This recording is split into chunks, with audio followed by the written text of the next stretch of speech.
एक महीना गुजर चुका था। राम को भी होश आ चुका था। निकिता जो अर्णव का सच जानती थी, वो बिल्कुल नॉर्मल ही बिहेव करती थी, जैसे कि उसे कुछ पता ही ना हो। उधर अरुण भी ठीक हो चुका था। वो अभी भी अर्णव के विला में ही था, क्योंकि उसकी जान पे खतरा बना हुआ था। अर्णव ने हवेली में रहकर ही उन लोगों को पूरी तरह से बर्बाद कर दिया था। उनका पूरा बिजनेस ठप हो चुका था, लेकिन फिर भी कंपनी बंद नहीं हुई थी, क्योंकि कोई था जो अभी भी उनकी मदद कर रहा था, और इसी वजह से उनकी कंपनी बंद होने से बची हुई थी। इस बीच अर्णव रूह के पास बिल्कुल भी नहीं आया था, क्योंकि उसे फुर्सत ही नहीं थी, और ऊपर से सोहन का शक भी बढ़ता ही चला जा रहा था। इसलिए वो दोनों जब भी मिलते थे तो सबसे छुप के ही मिलते थे। अक्षत भी पूरी तरह से ठीक हो चुका था। उसे सब कुछ याद था, लेकिन उसने आज तक किसी को नहीं बताया था कि निकिता और राम के अलावा वो तीसरा आदमी कौन था जो उसे मारने की कोशिश कर रहा था। कौन था जो सिंघानिया फैमिली को बर्बाद करना चाहता था, जिसने इतनी बड़ी साजिश को अंजाम दिया था। आज भी सबने अक्षत से डाइनिंग टेबल पे यही सवाल पूछा था, और अक्षत ने आज भी इस सवाल को इग्नोर कर दिया था। वो नाश्ता करके कबीर के रूम पे चला जाता है। कबीर अपने बेड पे आराम से सो रहा था। अक्षत उसके पास जाके बैठ जाता है। वो काफ़ी देर तक उसे देखता रहता है, या फिर ये बोलें कि घूरता ही रहता है। अक्षत उसका हाथ अपने हाथ में लेता है और बोलता है, पता है तुझे, मुझे लगता था कि तू मेरा साथ कभी भी नहीं छोड़ेगा। जैसे राज मेरा साथ देता है, मिहिर देता है, तूने हमेशा मुझे वैसा ही सपोर्ट किया है। फिर आज तू ऐसे कैसे कर सकता है? देख छाया की क्या हालत हो गई है। जिस बच्चे के लिए तू इतना खुश था, वो अब तेरे से भी लंबा हो चुका है। और तुझे एक काम की बात बताता हूँ, वो तुझसे भी ज़्यादा हैंडसम है। तू तो उसके सामने दिखाई भी नहीं देगा। तेरी सारी फैन फॉलोइंग गई अब तो। देख अब और देर मत कर, बहुत सो चुका है तूने और बहुत छूट दे दी है। मैंने तुझे, अब ऑपरेशन का टाइम हो चुका है। जिसने भी तेरी ये हालत की है, उसको नरक के दर्शन करवाने हैं। अगर तू नहीं उठना ना, तो मैं खुद उसे पाताल लोक पहुंचा दूंगा। फिर मत बोलियो कि वो तो तेरा शिकार था। अक्षत कबीर से बात किए ही जा रहा था। अचानक ही उसे कबीर की पलकें हिलती हुई नजर आती हैं। ये देख के वो खुशी से नाचने लगता है। वो सबको आवाज़ देता है। थोड़ी ही देर में सब लोग कबीर के रूम में होते हैं। कबीर धीरे धीरे अपनी आंखें खोल रहा था। कुछ देर में वो पूरी तरह से अपनी आंखों को खोल लेता है। एक डॉक्टर आके उसे चेक करते हैं। डॉक्टर कबीर को चेक करके बोलते हैं, मिस्टर सिंघानिया, मिस्टर मल्होत्रा बिल्कुल ठीक हैं। वो कोमा से बाहर आ चुके हैं। आप उनका अच्छे से ख्याल रखिए। कुछ ही दिनों में वो पूरी तरह से ठीक हो जाएंगे। उन्हें प्रॉपर डाइट और एक्सरसाइज की ज़रूरत है, और फिर वो पूरी तरह से ठीक। डॉक्टर अपनी पुराण सुना के वहाँ से चले जाते हैं। छाया की आंखों से आंसू रुकने का नाम ही नहीं ले रहे थे। आज एक बार फिर से पूरी फैमिली साथ थी। सब लोग कबीर से बातें करने लगते हैं। कबीर भी मुस्कुराते हुए सबको जवाब दे रहा था। छाया को रोता देख कबीर को भी बुरा लग रहा था, लेकिन जो बीत चुका था वो उसे वापस तो नहीं ला सकता था। थोड़ी देर में वो सब लोग रेस्ट करने का बोल के अपने अपने रूम में चले जाते हैं। अब रूम में सिर्फ कबीर और छाया ही होते हैं। छाया की आंखें अभी भी नम थी। कबीर को भी छाया की सिचुएशन समझ में आ रही थी, लेकिन इसमें उसकी भी तो कोई गलती नहीं थी। वो छाया का मूड थोड़ा लाइट करने के लिए बोलता है, वैसे बेबी, मेरा बेटा तुम्हारी तरह रोंदू तो नहीं है, है ना? मेरा मतलब है कि अगर वो तुम्हारी ही तरह बात बात पे रोने वाला निकला तो तुम दोनों तो आंसुओं से ही पानी की टंकी भर दोगे और फिर उनको बाटल में डाल डाल के सप्लाई शुरू कर दोगे। वैसे आइडिया बुरा नहीं है, एक कंपनी हो जाएगी बिसलेरी जैसे, हमारी कमाई हो जाएगी। कबीर की बात सुन के साया उसे थोड़ा गुस्से से घूरती है और बोलती है, तुम उठे नहीं कि तुम्हारी नौटंकी शुरू हो गई। इतनी नौटंकी लाते कहाँ से हो? और रही बात हमारे बेटे की, तो वो तो बिल्कुल शरीफ है, एकदम से मेरी तरह, और रोतलू तो बिल्कुल भी नहीं है। आए बड़े मेरे बेटे को कुछ कहने वाले। कबीर छाया की बात सुन के मुस्कुराने लगता है। छाया, जो अब तक थोड़ी नॉर्मल हो चुकी थी, वो आगे बढ़ के कबीर को गले से लगा लेती है। एक बार फिर उसकी आंखें बाढ़ लाने लगी थी। कबीर भी कस के उसे खुद से चिपका लेता है। वो भी जानता था कितने सालों में छाया पे क्या बीती होगी। कुछ देर में वो दोनों ऐसे ही गले लगे रहते हैं। थोड़ी देर में छाया कबीर से दूर होती है तो कबीर छाया को अपने बेटे से बात करने के लिए बोलता है। छाया भी खुशी से हाँ में बोल देती है और वो जल्दी से अमन को कॉल करती है। अमन अपनी मॉम का कॉल देख के जल्दी से अटेंड करता है और पूछता है, मॉम, सब ठीक तो है ना? आपने इस वक्त कॉल किया? बड़े पापा, डैड सब ठीक हैं ना वहाँ? छाया उसे रोकते हुए बोलती है, यहाँ सब ठीक है, बस कोई तुमसे बात करना चाहता है। लो उनसे बात करो। छाया कबीर को फ़ोन दे देती है। कबीर कांपते हाथों से कॉल अटेंड करता है और वो धीरे से बोलता है, अमन बेटा। अमन उस आवाज़ को पहचानता था, क्योंकि जब कबीर बेहोश था तब वो उनकी कुछ वीडियोज को देखा करता था ताकि उसे याद ना आए। अमन की आंखें छलक उठी थी। वो रोते हुए बोलता है, डैड, डैड, आप ठीक हो गए? मैंने आपको बहुत मिस किया डैड। अमन इतना ही बोल पाता है क्योंकि आगे उससे कुछ बोला ही नहीं जा रहा था। कबीर अपने बेटे की आवाज़ सुन के खुश हो जाता है। आंखें तो उसकी भी नम हो चुकी थी, लेकिन वो खुद को कंट्रोल करना उसे बहुत अच्छे तरीके से आता था। वो अमन को छेड़ते हुए बोलता है, तुम्हारी मॉम तो बोल रही थी कि तुम बिल्कुल नहीं रोते, लेकिन यहाँ तो मुझे तुमसे 2 साल के बच्चे की फीलिंग आ रही है, जो मम्मा मम्मा करके उसके पीछे घूमता है और माना मिलने में पूरे घर को सिर पे उठा लेता है। कबीर इतना बोल के हंसने लगता है।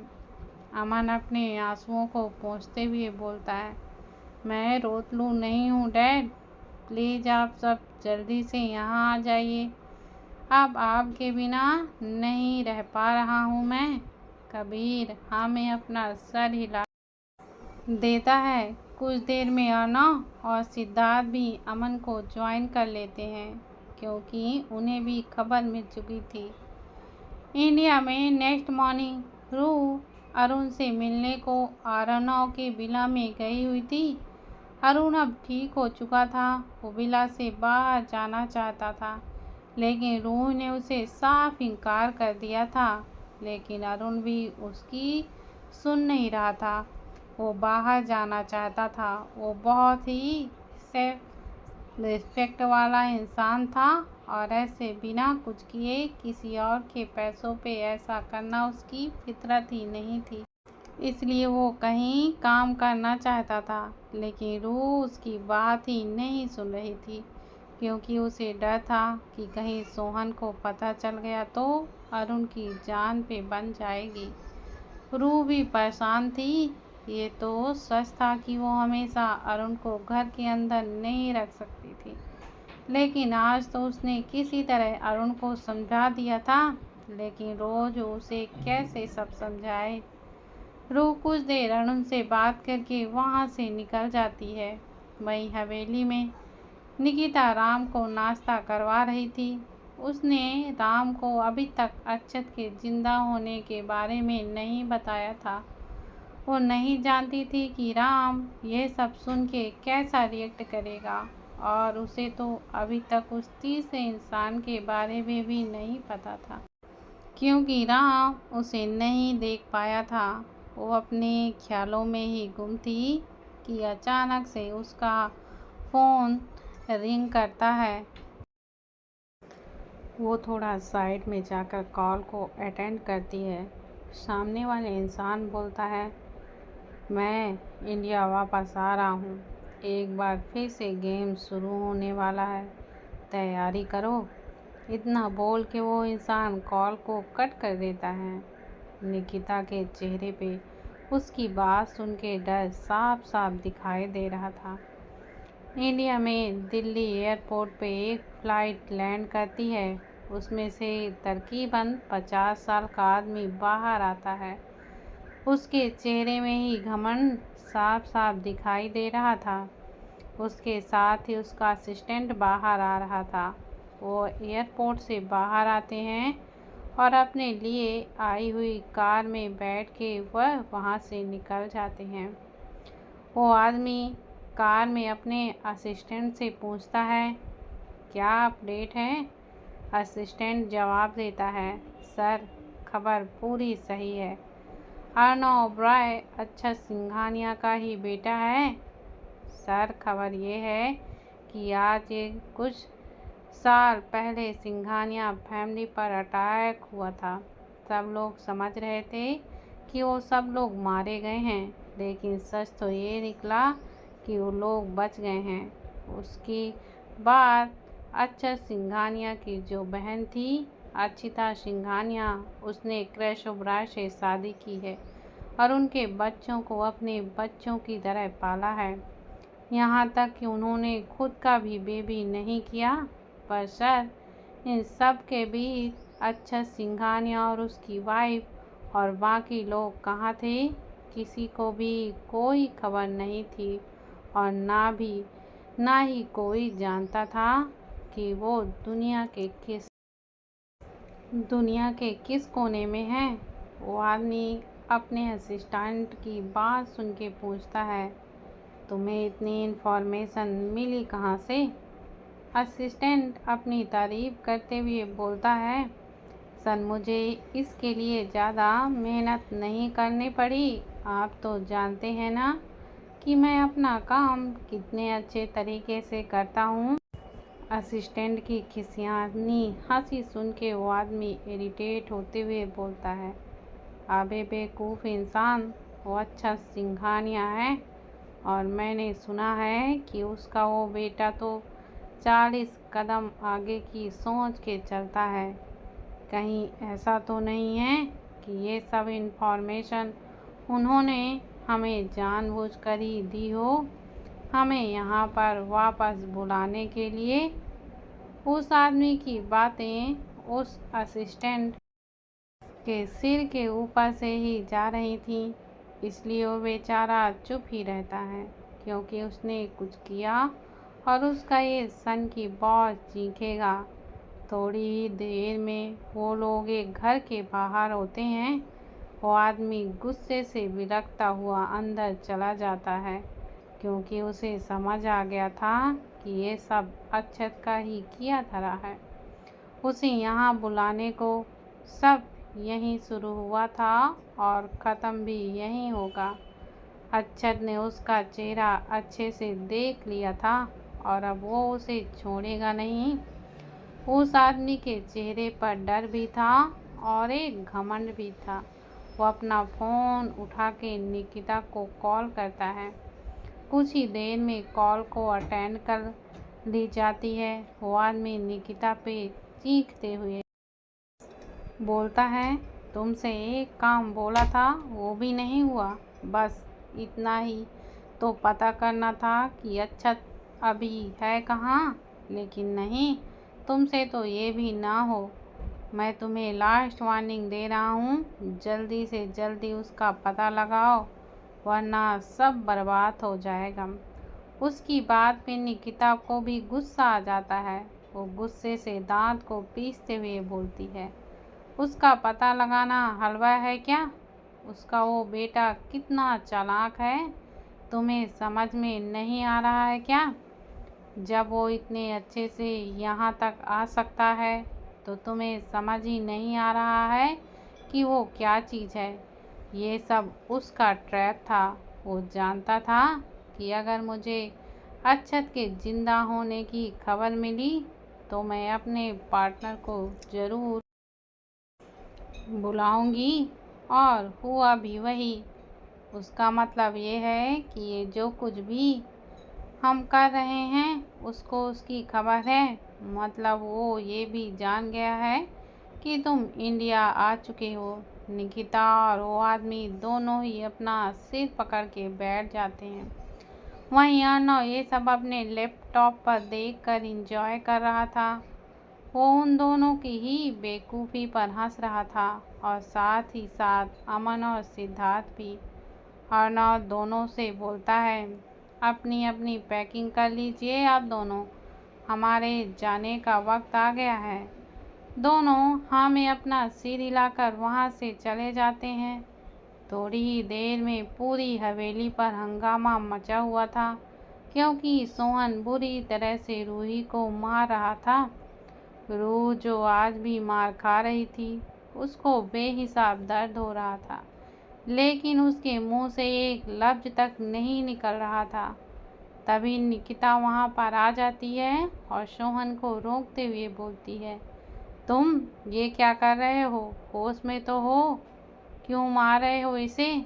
सोहन गुस्से से एक बार रूह को देखता है, फिर अपनी माँ को बोलता है, इसका वो मुंह बोला भाई अरुण जिंदा है और इसने उसे कहीं छुपा दिया है। इतने दिन में हम सोच रहे थे कि वो जिंदा ही नहीं है, लेकिन वो जिंदा था और कोमा में था। उसने उस डॉक्टर के साथ मिलके उसे ठीक करवा दिया है। पता नहीं कितनी रातें गुजारी होंगी इसने उस डॉक्टर के साथ उसको ठीक करवाने के लिए। रूह जो इतनी देर से सब सुन रही थी, ये बात सुन के उसकी आंखों से आंसू बहने लगते हैं। लड़का चाहे खुद कितनी ही रातें किसी कोठे पर गुजार के आया हो, लेकिन अगर बहन किसी लड़के से बात करती हुई दिख जाए ना तो किसकी फट जाती है। और अब ये ही सोहन के साथ हो रहा था। पर सच तो ये था कि उसे अर्नव पर गुस्सा था और वो गुस्सा वो रूही पर निकाल रहा था। अर्नव को भी एक खबर हो जाती है। अरुण जो अर्नव के साथ फ़ोन पे बात कर रहा था, उसको भी खबर हो गई थी और वो जल्दी से हवेली के लिए निकल जाता है। रूह की खबर सुन के अर्नव की मुठ्ठियाँ एकदम गुस्से से कस जाती हैं और वो गुस्से से आउट हाउस से हवेली की तरफ जाने लगता है। रूह की हालत बहुत ही ख़राब थी, उसको बहुत ही ज़्यादा चोटें लगी थी। वो कभी भी बेहोश हो सकती थी। निया जो इस वक्त घर में नहीं थी, उसको कोई खबर ही नहीं थी। सोहन चाबुक से रूह को फिर से मारने लगता है कि अर्नव बीच में उसका चाबुक पकड़ लेता है और सोहन के हाथ से खींच लेता है। अमन और सिद्धार्थ आग की रूह को संभालते हैं। तब तक निया भी वहां पर आ चुकी थी। वो रूह की हालत देख के उसकी ओर भागती है। उसकी आंखों में आंसू आने लगते हैं, क्योंकि सोहन ने सच में रूह को बहुत ही ज़्यादा मारा था और उसकी माँ होने का दावा करने वाली निकिता भी माँ के नाम पर सिर्फ और सिर्फ एक रीमक थी जो चुपचाप बस तमाशा देख रही थी। सोहन गुस्से से अर्नव पे झपट पड़ता है, लेकिन अर्नव को अभी इतना गुस्सा आ रहा था कि वो सोहन का खून भी कर दे तो भी उसको कोई भी फर्क ना पड़े। अर्नव गुस्से से उस चाबुक को सोहन पर चलाने लगता है। वो दर्द से चीखने लगता है। आज उसे पता चल रहा होगा कि जब खुद को पड़ती है तो कितना ज़्यादा दर्द होता है। निकिता बीच में आती है उसे बचाने को, लेकिन अर्नव के गुस्से को देखकर वह कांप जाती है। राम आराम से दवाई खाके अपने रूम में मस्त सो रहा था। उसको कोई खबर ही नहीं थी इन सब की। अर्नव सोहन को अच्छे से साबुन लगा लगा के धो रहा था, लेकिन रूह की हालत खराब थी। वो एकदम बेहोश हो चुकी थी। अमन अर्नव को रोकते हुए बोलता है, छोटे, पहले हमें रूह को हॉस्पिटल लेके जाना होगा, उसकी हालत खराब है। रूह की हालत का सुन के अर्नव सोहन को छोड़ के रूह के पास चला जाता है। वो उसे गोद में उठा लेता है और बाहर चला जाता है। साथ ही निया, अमन और सिद्धार्थ भी। वो जब हवेली के बाहर निकलते हैं तो उन्हें अरुण आता दिखाई देता है। वो उसे भी अपने साथ ही ले लेते हैं, क्योंकि उसका अंदर जाना बिल्कुल भी सेफ नहीं था। रूह की हालत देख निया की आंखें नम हो चुकी थी। सोहन गुस्से से अपने आदमियों को उन्हें मारने को भेज देता है, लेकिन अर्नव के गार्ड जो हमेशा उनके प्रोटेक्शन के लिए रहते थे, वो अच्छे से उनको निचोड़ देते हैं। वो वेल ट्रेन बॉडीगार्ड्स और सोहन के लाठी डंडे वाले आदमी, क्या ही मुकाबला होता उनका। इसलिए जल्दी से ही सफाया कर दिया उनका। रूह की हालत देख के अर्नव को पता नहीं क्यों बहुत ही बुरा लग रहा था। उसके दिल में एक टीस सी उठ रही थी। पता नहीं क्यों रूह को दर्द में देखकर उसे इतना दर्द क्यों हो रहा था। कुछ ही देर में वो सब लोग अर्नव के विला में होते हैं। अर्नव जल्दी से रूह को एक कमरे पर ले जाकर बेड पर लेटा देता है और उसका ट्रीटमेंट शुरू कर देता है। वो रूह के घावों पर दवाई लगा देता है और उसको इंजेक्शन दे देता है। उसके बाद वो रूम से बाहर आ जाता है और निया को रूह के कपड़े चेंज करने को बोलता है, क्योंकि उसके कपड़े पूरी ही तरह से खराब हो चुके थे। निया अंदर चली जाती है और रूह के कपड़े को चेंज कर देती है। रूह की हालत देखकर सबको बहुत ही ज़्यादा बुरा लग रहा था और सोहन पे बहुत ही ज़्यादा गुस्सा भी आ रहा था। दोस्तों, आखिर क्या कदम होगा अब अर्नव का? क्या प्लान कर रहा है अक्षत? जानेंगे हम आगे। रूह का क्या है सच? कौन गई है वो इंसान? सब पता चलेगा, लेकिन थोड़ा सब्र रखना। दोस्तों, कल के कमेंट के लिए आप लोगों का शुक्रिया। आज के लिए इतना ही, बाकी का कल। तब तक के लिए बाय।